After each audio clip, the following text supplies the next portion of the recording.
Now that we have our content designed and imported into Tiled, we can dig into making the magic happen, and that's in the assembly phase. We're going to start by covering hotspots.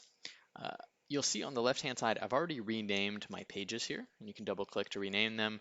That's just for the sake of organization. But now we'll start by dragging our hotspot tiles onto the page. Hotspots are links that will start to connect our document, and you simply drag it on to the area that you want to make clickable, and then you will select a target. Now again, renaming pages helps when you're starting to connect your pages, but we will select add the problem page, and that hotspot is configured.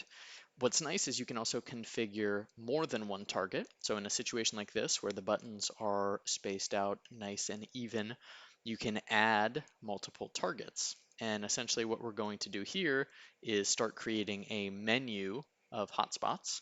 And so we will put our corresponding targets, and you'll see that it nicely spaces them together. So this will save a lot of time as far as instead of having to configure them one by one, you can do a group of them. It'll also apply nicely for a page like this where you can set up a block of hotspots once and then copy and paste it across multiple pages.